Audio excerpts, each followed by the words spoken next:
Assalamualaikum warahmatullahi wabarakatuh. Waalaikumsalam warahmatullahi wabarakatuh. Alhamdulillah, wassalatu wassalamu ala rasulillah wa ala alihi wa ashabihi wa mawala. La hawla wa la quwwata illa billah.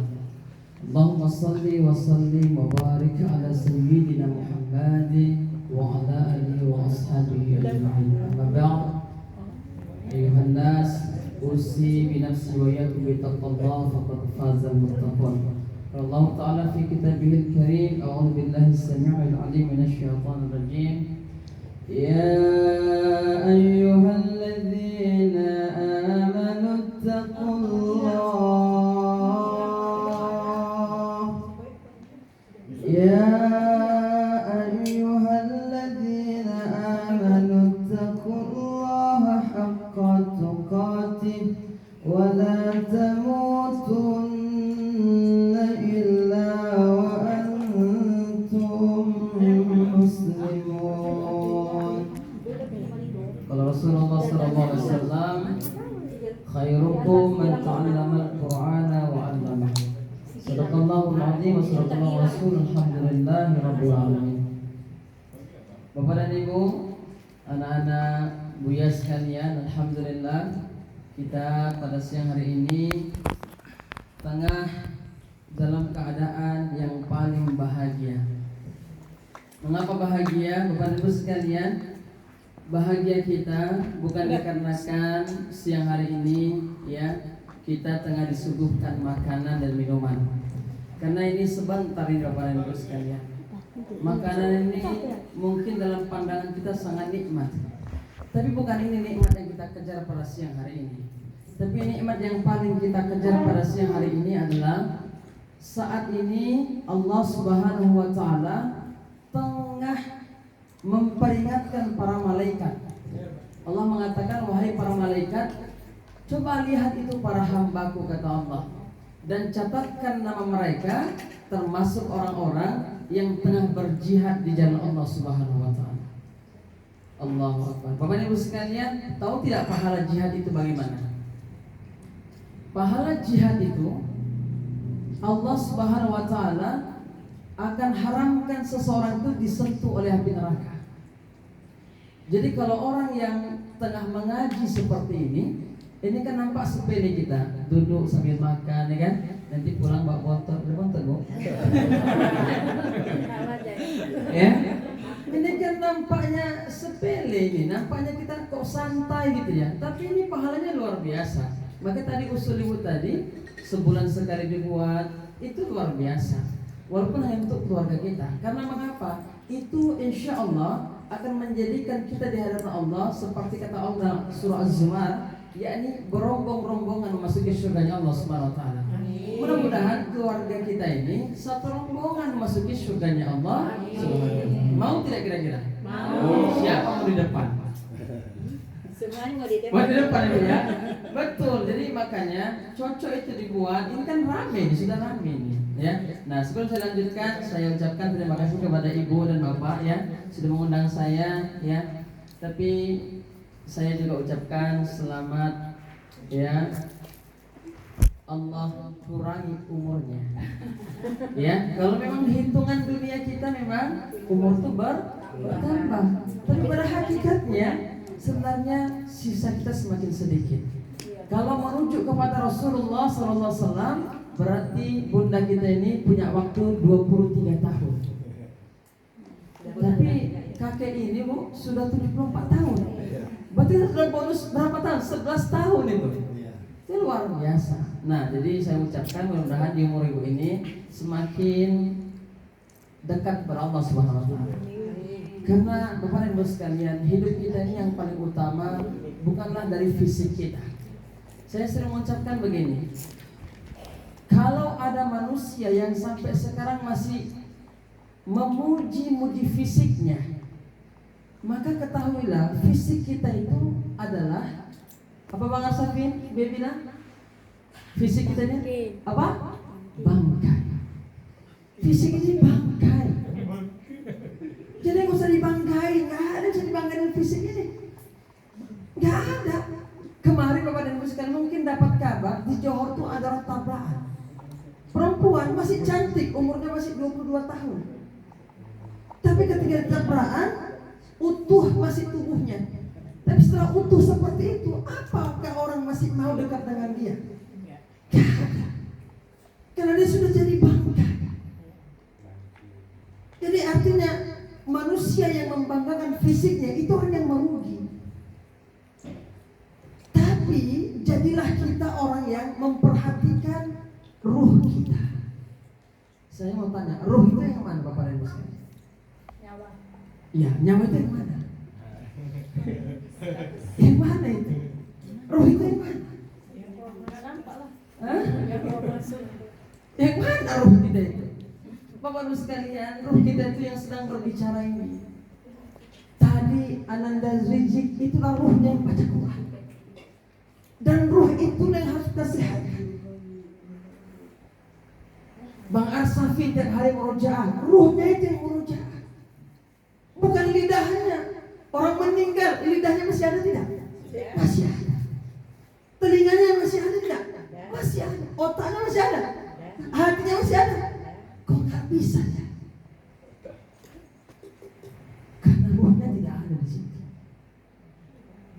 Nanti Bapak Ibu sekalian, maka pertemuan ini saya akan sampaikan kepada kita tentang keluarga yang diridhoi Allah Subhanahu wa taala. Karena kita ini kan punya keluarga pengennya diapain sama Allah? Pengennya diapain? Diridhoi. Terus apa lagi? Dirahmati. Diapain lagi? Dicintai. Diapain lagi? Dilindungi. Diapain lagi? Betul itu. Jadi kita pengennya keluarga itu Bu, pertama diridhoi Allah. Betul tidak? Betul. Yang kedua kita pengen dirahmati Allah. Kita pengen dicintai Allah. Kita pengen dilindungi Allah. Kita pengen Allah berikan rezeki yang berkah. Kalau melimpah sama berkah beda tidak? Beda tipis. Iya, beda tipis ya. Beda banyak. Rezeki melimpah itu Bu, ya ingat ya. Rezeki melimpah itu Allah berikan pada siapapun, betul? Betul. Contoh begini, ini saya bilang begini, kita melihat ada orang kafir, orang tak beriman kepada Allah, tapi kaya raya dia, ada tidak? Ada. Apakah kita iri pada mereka? Tidak. Iri kepada mereka? Tidak perlu iri kita. Ya, karena itu namanya istidraj. Apa arti istidraj itu Bapak dan Ibu? Itulah cara Allah untuk mengazab mereka sehingga harta yang mereka miliki seakan-akan menjadikan mereka tak butuh kepada Allah. Tapi beda dengan rezeki yang berkah. Rezeki yang berkah itu bagaimana? Saya mau tanya, rumah ini bagus tidak? Wah, ini pengen punya rumah kayak gini? Saya pengen. Doain dulu. Ini luar biasa rumahnya. Maka saya bilang sama Bang Arsafin, Bang, rumah Bang besar kali Bang. Enggak kok, katanya kecil. Nanti biar ke rumah. Masya Allah. Jadi kita pengen Allah berikan rezeki kepada kita, rezeki yang berkah, bukan melimpah. Karena kalau melimpah kepada orang kafir pun Allah berikan. Nah sekarang kita kan pengen yang 4 tadi. Pertanyaan pertama, bagaimana cara mewujudkan itu? Mudah atau berat? Bu, mudah atau berat? Berat. Kecuali bagi mereka orang-orang yang mau orang yang mau berkorban. Berkorban apa? Mendidik anak itu butuh pengorbanan tidak? Itu luar biasa seperti Bapak ini bilang tadi. Online ini bertengkar aja sama anak. Karena memang butuh pengorbanan. Nah, jadi bukan hanya mendidik anak butuh pengorbanan, tapi mendidik anak itu bukan hanya mendidik anak, tapi juga mendapatkan rezeki yang halal lagi baik butuh pengorbanan tidak? Butuh pengorbanan. Nah, oleh sebab itu Bapak-Ibu sekalian, saya ketengahkan kepada kita satu ayat dalam Al-Quran. Nanti saya akan lihat surah At-Tahrim, surah yang ke-66. Ya, surah ke-66 ayat yang ke-6. Apa kata Allah? Ya ayyuhalladzina amanu qu anfusakum wa ahlikum nar. Wahai orang-orang yang beriman. Lihat Bapak Ibu sekalian, Allah itu ketika hendak memerintahkan sesuatu, Allah tidak mau pakai ya ayyuhalladzina atau Allah pakai ya ayyuhannas. Allah nggak mau pakai ya Bani Adam, tapi Allah selalu pakai ya ayyuhalladzina amanu. Tahu kenapa jawabannya? Mengapa Allah pakai ya ayyuhalladzina amanu? Karena Bapak Ibu sekalian, yang mau berkorban untuk agama ini, yang mau melaksanakan perintah Allah itu hanya siapa? Beriman. Orang beriman tak mau dia. Orang yang tak beriman dia mau. Makanya contoh orang beriman itu seperti apa sih? Ciri paling konkret orang beriman itu, Bapak Ibu sekalian, nanti silakan lihat surah At-Taubah, surah yang ke-9 ayat 112.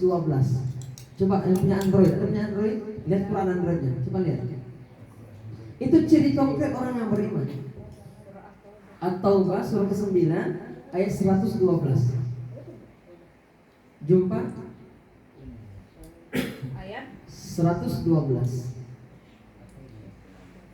Jumpa?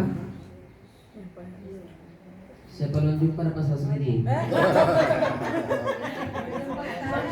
Dari tuan rumah. yang tuan rumah benerannya kan. Berapa? Atau ibu baca apa artinya? Mereka itu adalah orang yang bertaubat, Yes. yang beribadah, yang memuji, yang melawat, yang ruku, yang sujud, yang menyuruh berbuat ma'ruf dan mencegah berbuat mungkar, dan yang Allah memelihara hukum-hukum Allah, dan gembirakanlah orang-orang mukmin itu. Itulah Bu, ada 10 ciri orang beriman. Kira-kira dari yang ke-10 ini sudah berapa milik kita? Pertama kata Allah situ at-ta'ibuna, orang yang bertaubat. Artinya begini, Ustaz, emang kami harus bertobat setiap hari? Iya. Kita ini harus bertobat setiap hari. Mengapa harus bertobat? Karena Bapak dan Ibu sekalian, dosa-dosa kita ini dari pagi sampai sekarang jam 12 lewat, sudah ada belum dosa yang kita lakukan? Sudah. Mungkin cakap kita, mungkin lisan kita, mungkin tingkah laku kita yang mungkin kita anggap biasa, padahal itu enggak, itu adalah satu hal yang salah. Nah makanya Rasul SAW mengatakan beliau itu beristighfar kepada Allah dalam sehari antara 70 sampai 100 kali. Sekarang saya mau tanya, kita dari pagi sampai jam 12 sekarang sudah berapa istighfar kita? Ayo, ada 100? Belum. Ada 30? 33 ya? Alhamdulillah kalau sudah 33. Berarti nanti asar udah bisa 33. Nanti maghrib 33. Udah berapa? Udah pas 100 ya. Alhamdulillah, itu hebat. Karena memang Bapak Ibu sekalian, istighfar itu akan melahirkan kebaikan pada keluarga kita. Keluarga yang beristighfar, bayangkan bapak beristighfar, ibu beristighfar, anak beristighfar. Ini luar biasa. Inilah yang akan memunculkan keluarga sakinah mawaddah. Tapi coba bapak marah-marah, mama marah-marah, anak marah-marah, apa yang ketemu? Apa terjadi? Pecah. Nah makanya Bapak sekalian, ciri konkret orang beriman itu adalah at-ta'ibun, orang yang bertaubat setiap saat beristighfar. Nah jadi untuk mewujudkan keluarga kita yang diridhoi Allah tadi, kita butuh pengorbanan. Saya bilang pengorbanannya kita mesti siap memiliki yang 10 hal tadi. Siap kira-kira? Insyaallah. Harus siap. Yang pertama sekali kita harus menjadi orang yang bertaubat kepada Allah setiap hari. Yang kedua, kita mesti menjadi orang yang al-abidun, orang yang beribadah. Bagaimana ibadah itu? Bapak dan Ibu sekalian, ibadah itu bukan hanya ketika senang. Mungkin kalau sekarang ini kita suka di ibadah, betul tidak? Bentar lagi sholat kita pengen sholat. Tapi coba ketika ada orang, pekerjaan gak ada, uang gak ada, itu mau gak ibadah? Sebagian orang, sebagian Bagian alas. ngapain aku ibadah? Kan begitu. Aku nggak ada uang, nggak ada apa-apain, ngapain ibadah? Orang beriman ya seperti itu. Orang beriman dalam keadaan bagaimanapun, situasi bagaimanapun, dia akan tetap al-abidina. Dia akan tetap beribadah. Karena memang tadi saya bilang, Bapak Ibu sekalian,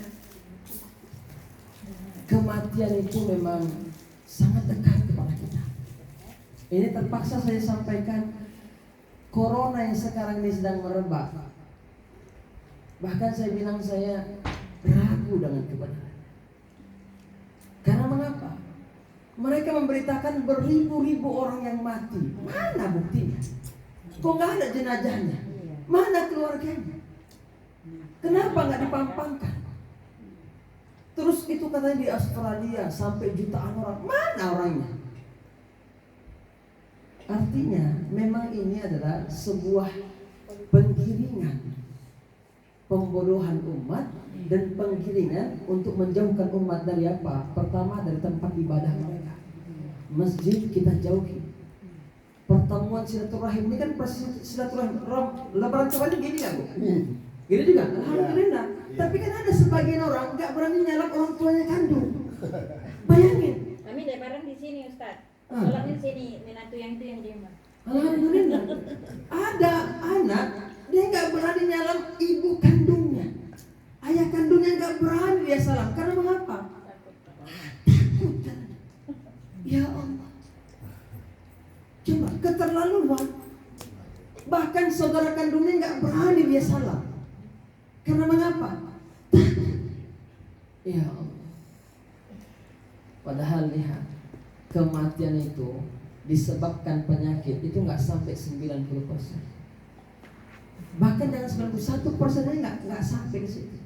Ini kata Imam As-Sudais. Tapi Imam As-Sudais, Imam Masjidil Haram, dia bilang kematian kalian karena corona itu nggak akan sampai 1%. Tapi kematian kalian karena Allah itu akan 100%. Dan sekarang ini mungkin kita sehat. Bisa nggak tiba-tiba kita sekarang meninggal? Bisa. Kalau sudah Allah tetapkan, wa idza qada amran fa inna ma yakunu lahu kun fayakun. Selesai. Nah, artinya orang yang beribadah itu bukan karena dia senang saja. Waktu susah pun dia akan ibadah. Karena lihat mengikuti Rasulullah SAW. Rasulullah SAW ketika memiliki yang namanya masalah, yang beliau cari bukan manusia. Karena kalau beliau cari manusia, setiap kita punya masalah tidak kepada beliau? Punya masalah. Suatu ketika kita datang sama orang yang punya masalah, kira-kira apa yang terjadi? Dia nggak akan acukan. Iya, malah tambah ribet. Dia nggak akan acukan kita. Makanya masalah kita hadapi, temui dari Allah Subhanahu Wa Taala. Nah, jadi membangun keluarga yang sakinah mawaddah warahmah itu pun kita harus siap menjadi orang yang siap beribadah. Kapan saja, nggak mesti lenggang. Bahkan sekarang ini saya katakan kita ini lebih rela mengulur waktu sholat daripada pertemuan. Contohnya, mungkin ada orang mereka itu melakukan yang namanya pertemuan mungkin entah apa ya, bisnis kerja, atau mungkin pertemuan entah apalah pertemuannya. Tiba-tiba waktu sholat sudah tiba, hanya satu Kristen di situ. Dan ini pernah digambarkan Buya Hamka 60 tahun yang lalu. Kata Buya Hamka, yang Islam ini nggak akan berani menghentikan agama mereka untuk sholat. Padahal Bapak Ibu sekalian, ketika mereka mati dalam keadaan rapat, kira-kira matinya husnul khatimah atau su'ul khatimah? Su'ul khatimah. Maka Bapak Ibu sekalian, ibadah itu adalah pribadi kita. Selanjutnya, ciri orang beriman itu agar keluarganya menjadi keluarga sakinah mawaddah rahmah. Mereka itu adalah menjadi keluarga yang alhamdulillah. Keluarga yang selalu memuji Allah, bersyukur kepada Allah. Bersyukur itu bukan hanya dikarenakan kita memiliki harta yang banyak. Ya, mungkin ada orang seperti seorang ibu Bapak Ibu sekalian. Ibu ini adalah seorang janda. Ini terjadi pada masa Imam Ahmad bin Hanbal. Jadi ibu ini seorang janda. Satu hari dia mendatangi Imam Ahmad. Dia bilang apa? Wahai Imam, aku ini seorang janda. Dia bilang, Suamiku meninggal beberapa tahun yang lalu. Karena dia meninggal, aku mesti menghidupi diriku dan keluargaku sendiri. Pekerjaanku sebagai pembantu. Tapi kalau tuanku itu tidak menginginkan, maka aku akan berhenti bekerja. Kalau dia inginkan, aku akan bekerja. Lalu untuk menambah-nambah penghasilanku, aku pun merajut benang. Dan merajut benang itu aku di waktu malam. Tapi aku nggak punya lampu. Jadi supaya aku bisa nampak, aku hanya merajut pada saat terang bulan. Bayangkan waktu sekarang ada seorang ibu yang tak punya lampu di rumahnya. Jadi dia merajut benang itu hanya waktu terang bulan. Nah, satu ketika wahai imam, ada gerombolan dari kerajaan singgah di depan gubukku. Lalu mereka menghidupkan api yang sangat besar, sehingga aku waktu itu walaupun gak terang bulan, tapi bisa merajut karena terangnya api mereka. Wahai imam, yang ingin kutanyakan, aku sadar bahwasanya api itu tak halal bagiku, karena api itu dinyalakan pakai uang negara. Sekarang anyamanku ini sudah selesai, tapi aku tak berani menjualnya. Karena mengapa? Aku takut hasilnya haram. Karena mengapa? Karena aku mendapatkan cahaya dari uang negara yang dipakai untuk menghidupkan lampu. Wahai imam, apa yang harus kulakukan dengan anyamanku? Imam Ahmad bilang, wahai ibu, engkau luar biasa. Dan tak ada orang yang saat ini sepertimu. Jangankan hanya mengambil cahaya, mengambil uang yang jelas-jelas haram pun orang tak takut sekarang. Jadi kata Imam Ahmad, wahai ibu, padahal kalau bagi kami cahaya itu ada satu hal yang halal. Karena engkau tak merugikan negara. Rugi nggak bu kira-kira negara? Nggak rugi, karena memang mereka menghidupkan api untuk siapa? Untuk mereka juga. Tapi ibu ini hanya mengambil cahaya sedikit untuk menganyam. Tapi begitulah takutnya ibu ini makan hal-hal yang haram. Nah, lalu Imam Ahmad bilang, wahai ibu, jika engkau mau, mintalah apa saja kepadaku. Walaupun engkau meminta setengah hartaku ini, akan kuberikan kepadamu. Jadi keluarga yang akan diridai Allah itu adalah keluarga yang seperti ini. Yakni mereka akan bersyukur walaupun sedikit yang mereka dapatkan. Kalau banyak mereka akan infakkan itu. Dan mereka memperhatikan dari mana mereka mendapatkan penghasilan. Karena Bapak Ibu sekalian, keluarga yang seperti ini adalah keluarga yang akan Allah lindungi. Yang selanjutnya, keluarga yang mampu menjadi keluarga yang Allah ridho itu adalah setelah 3 tadi, adalah keluarga yang mereka siap amiruna 'anil ma'ruf wa yanhauna 'anil munkar. Yakni mereka keluarga yang siap menyuruh berbuat yang ma'ruf. Ini kepada anak-anak mereka duluan. Anak-anak itu harus berani kita menyuruhnya untuk sholat. Contohnya Bang Agar berapa umurnya Bang? 9. Bang Asafin 10. Jadi kata Rasulullah SAW, anak yang 10 tahun kalau nggak mau sholat diapain? Dipukul. Jadi Bang Asafin bisa dipukul nih, ya? Itu harus, Bu. Itu harus. Kalau nggak nanti begini, kalau orang tuanya soleh, tapi anaknya jauh dari Allah, ini yang bahaya siapa? Orang tuanya. Orang tuanya udah masuk surga, diselangkah lagi masuk surga. Tiba-tiba anaknya unjuk rasa. Ya Allah, hamba protes. Mengapa? Kamu siapa? Aku ini anak mereka ya Allah. Maka Allah tanya, betul ini anak kalian? Betul ya Allah. Kenapa kau unjuk rasa? Ya Allah, dulu ketika di dunia orang tuaku ini pengen soleh sendiri. Orang tuaku sholat, tapi aku nggak disuruhnya sholat. Ajar tidak kita? Ajar. Jadi orang tua itu boleh memukul anak, tapi pukulan yang tidak membahayakan. Jangan pukul wajahnya, jangan pukul hal-hal yang vital pada dirinya. Tapi apa yang dipukul? Kakinya, pukul kakinya, tangannya, pukul tangannya. Untuk apa itu? Bukan karena kita nggak sayang, tapi bukti cinta kita pada anak kita, kita suruh mereka sholat. Tapi yang Terbaliknya begini, ada anak yang soleh, lalu orang tuanya jauh dari Allah. Ini gimana kira-kira? Siapa yang untung? Orang tuanya. Mengapa? Iya, karena anak ini seluruh aktivitasnya, seluruh ibadahnya tanpa dia sebutkan itu mengalir sama siapa? Orang tua. Mengapa? Karena amal zariyah. Iya, karena orang tua yang membantu dia seperti itu. Orang tua habis biaya tidak? Habis biayanya. Jadi anak itu makanya Bu, mungkin kalau kita agak-agak jauh dari Allah, anak kita usahakan menjadi orang yang luar biasa. Nih ini punya 3 laki-laki. Ini luar biasa. Bayangkan Bang Fahri jadi imam Masjidil Haram. Amin. Bang Arsafin jadi imam di Madinah. Amin. Bang Rizik jadi imam di Indonesia. Amin. Luar biasa. Ini ibunya, ayahnya tenang-tenang aja, tapi tetap berusaha menjaga diri. Ini luar biasa. Tapi bayangkan nanti Bang Arsafin gagal, Bang Fahri gagal, Bang Rizik gagal. Allahu Akbar. Ini sedih. Tapi usahakan Bu, mereka yang bertiga menjadi orang-orang seperti itu. Maka saya bilang, saya di sekolah mau memukul Bu. Tanya Asakir. Saya di sekolah mau memukul. Tapi untuk apa? Saya bilang ini supaya dulu Bu ya. Saya bilang, Bu ya ditampar. Ibu pernah nggak dulu ditampar waktu sekolah? Bapak pernah Pak? Saya ditampar di pesantren, kan ditampar Bu. Untuk apa? Tapi kami nggak dendam. Bahkan kami merindukan guru seperti itu. Karena mengapa? Berkat pendidikan itu kami bisa seperti ini. Kebetulan guru kami itu dari Purba Baru semua kan. Jadi memang ditampar kita. Ini telinga ini Bu, habis bengkak ini ketepak. Untuk apa? Ku baca Quran itu.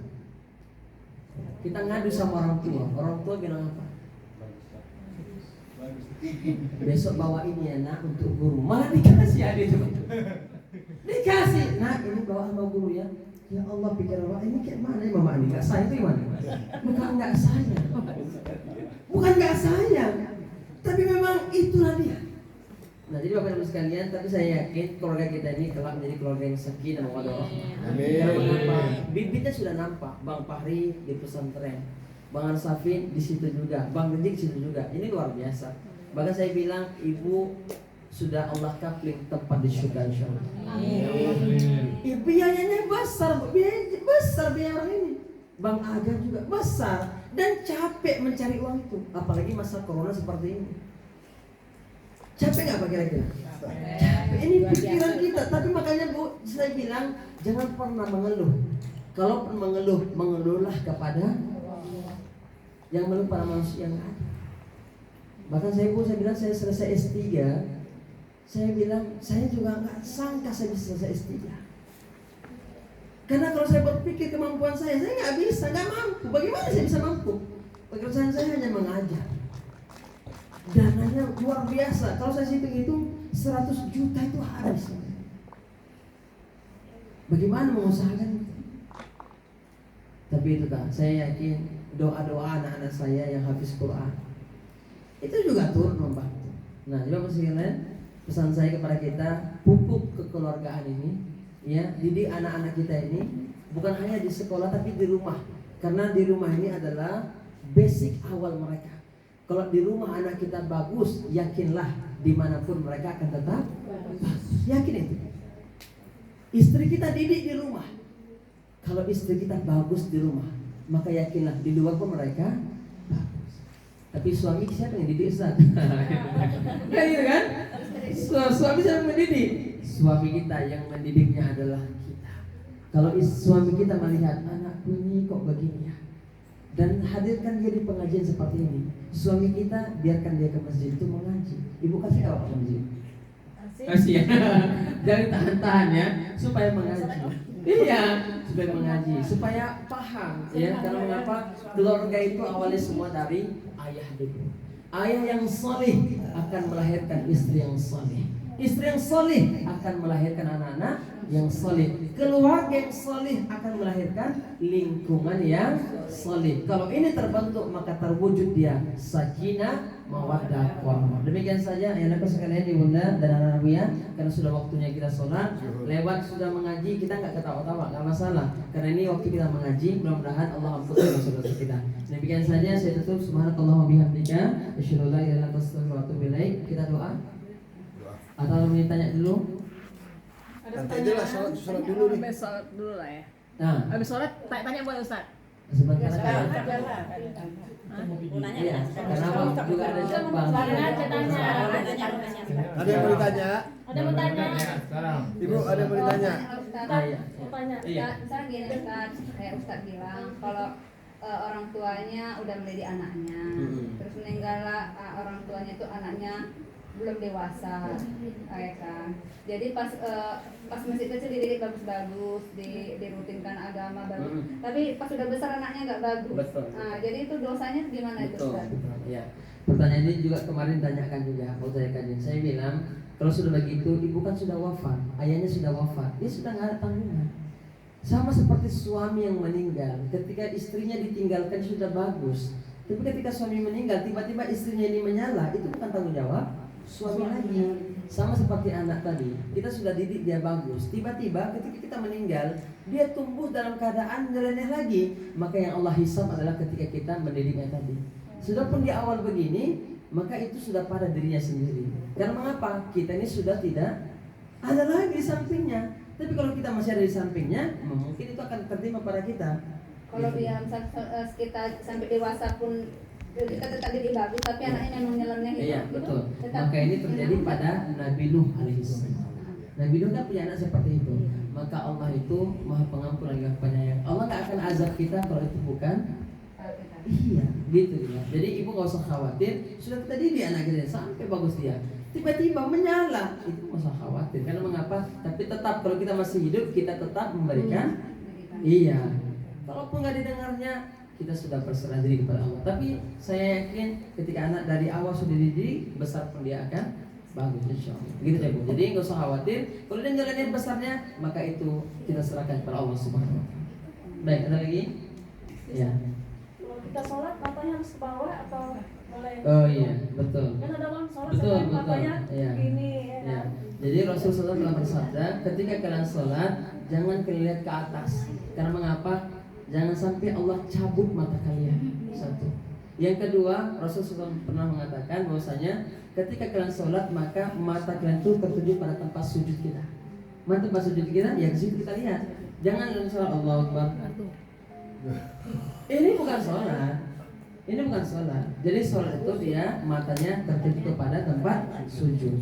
Ya, gitu ya. Ustaz, Ya. yang dikatakan rezeki berkah itu kayak mana sebenarnya? Ya, rezeki berkah itu menjadikan keluarga itu rajin beribadah. Jadi rezeki berkah itu melahirkan apa? Satu, nilai positif dalam diri kita. Kita semakin rindu beribadah, rezeki bertambah, semakin rajin mengeluarkan. Rezeki bertambah, semakin rajin mengeluarkan. Jadi rezeki berkah itu pertama melahirkan keluarga yang memang mencintai ibadah. Kedua, melahirkan keluarga yang mereka itu suka memberi, nggak akan pelit dia, karena dia yakin rezeki itu akan selalu mengalir pada mereka. Yang ketiga, hasilnya itu nampak keluarganya itu memang tumbuh dalam apa ya? Dalam maksudnya nilai-nilai Islam dia, gitu dia. Jadi rezeki itu tak ada melahirkan anaknya itu yang jauh dari agama Allah Subhanahu Wa Taala, gitu dia. Jadi rezeki berkah itu bisa dinilai dari mana? Dari keadaan keluarga kita. Keluarga kita gimana?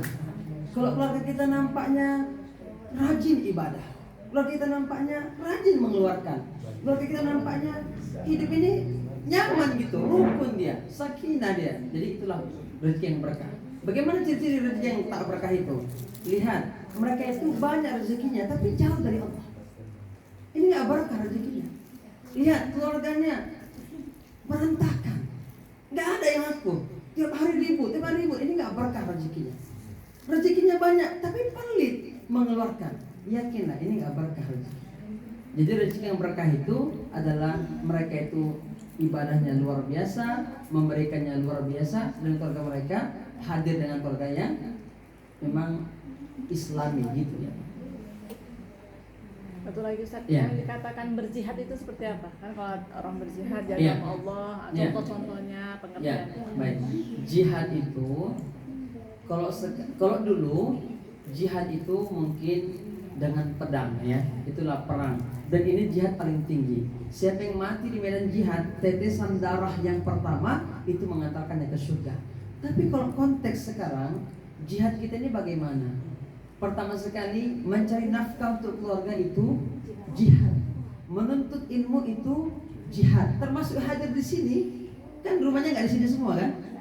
Ini jihad ibadah tanggapan. Jihad apa lagi? Jihad pikiran kita. Bagaimana kita ini sekarang kalau konteks yang global mempertahankan bangsa kita ini. Contohnya sekarang kan sudah banyak orang hendak mengganti Pancasila menjadi Ekasila, menjadi Trisila. Ini kan menghancurkan negara kita. Jadi jihad itu bukan hanya satu, tapi jihad itu banyak tergantung di mana dia digunakan. Kalau sekarang ini kita di jihad namanya. Bukan jihad perang kita, tapi ini jihad menuntut ilmu. Man kharaja fi talabil ilmi fahuwa fi sabilillah hatta yarji. Kata Rasulullah SAW, siapa yang keluar dari rumahnya yakni dengan tujuan menuntut ilmu, maka mereka terhitung jihad di jalan Allah. Barang siapa suami yang keluar mencari nafkah dengan niat untuk keluarganya, maka dia terhitung jihad. Barang siapa kita ini yang keluar kemanapun tapi dengan tujuan Allah, maka itu juga jihad. Gitu deh. Jadi jihad itu bukan hanya dengan perang, tapi jihad itu tergantung apa yang kita lakukan, tapi tujuannya kepada Allah Subhanahu wa taala. Itu jihad. Sama seperti ibu yang tengah mau melahirkan anaknya, mengandung anaknya. Itu juga jihad. Makanya seorang ibu yang meninggal melahirkan itu surga baginya. Ibu yang menyusui meninggal dia, itu surga baginya. Apapun itu, maka kata Rasul, kalau hanya perang yang jadi jihad, umatku akan sedikit yang mereka masuk surga dengan mudah. Makanya kata Rasul, jihad itu bukan hanya dengan perang, tapi jihad itu ada nanti fase-fasenya, waktu-waktunya. Gitu deh. Satu lagi Ustaz. Ya. Borong ya. Pokoknya aja borong apa ayo aku mau tanya. Ustaz, selesai dulu ya, Tak. Ini Ustaz. Lompat ya, lompat ini ya. Kalau orang dah menikah kan Ustaz, kan ada keturunannya anaknya. Katanya kalau ada punya anak, nanti ibadah itu iman apa tuh namanya? Pahalanya itu untuk orang tuanya. Jadi yang belum menikah ini kayak mana? Dia dapat amal ibadah dari mana gitu. Curhat. Segera menikah kalau gitu. Nah, jadi Kalau dari yang ikut itu dari anaknya katanya. Kalau yang masih single yang belum menikah itu udah pada mana amal ibadahnya? Misalnya membantu dia nanti dan oh gitu ya, yang belum menikah ya. Iya. Yang punya anak lah. Yang belum punya anak atau masih single. Oh gitu ya. Nah, jadi pahalanya itu adalah berbakti kepada orang tuanya dia. Berbakti pada orang tuanya. Jadi Makanya ikut sayang sama. iya. Iya. Jadi bolak-balik. Makanya ada namanya Uwais Al-Qarni. Uwais Al-Qarni ini adalah lelaki yang dia di tengah-tengah masyarakat hina dia. Enggak dipandang orang. Apa nih laki-laki miskin enggak bernilai? Karena kan kalau konteks kita sekarang, laki-laki mulia itu disebut jika dia punya mobil. Ya kan gitu kan? Jadi mulia nih. Tapi coba ada orang yang sekarang ini dia miskin. Mungkin orang nggak akan pandang sepele orang. Tapi sebenarnya Uwais Al-Qarni ini dia memang tak terkenal di tengah-tengah masyarakat, tapi di hadapan Allah dia adalah orang yang paling mulia. Bahkan kata Rasul SAW, tabi'in yang paling mulia itu adalah Uwais Al-Qarni. Mengapa? Ternyata dia berbakti kepada ibunya, dia gendong sampai ke Allah. Luar biasa. Jadi kalau kita belum menikah, kita punya orang tua, maka berbakti pada orang tua kita. Kalau kita sudah menikah, punya suami, maka bakti kita paling utama bukan pada orang tua lagi, para suami. Karena surga istri itu ada pada suaminya. Bahkan kata Rasul, kalau Allah izinkan manusia menyembah manusia, maka akan kusuruh istri itu menyembah suaminya. Tapi karena Allah tak bolehkan, maka aku hanya suruh mereka berbakti kepada suaminya. Bahkan kalau suaminya suruh menjilat nanah di kakinya, istri itu harus mau menjilat nanah. Itulah bentuk perumpamaan betapa tingginya derajat suami di hadapan istri. Mama kita manggil, nak sini dulu. Tiba-tiba suami, sayang buatkan kopi. Yang mana duluan? Suami buatkan kopi. Tidak ibu. Ini nggak menyala. Nggak menyala. Nggak boleh ibu dulu. Suami saya pakai RT. Nggak boleh ibu. Tapi suami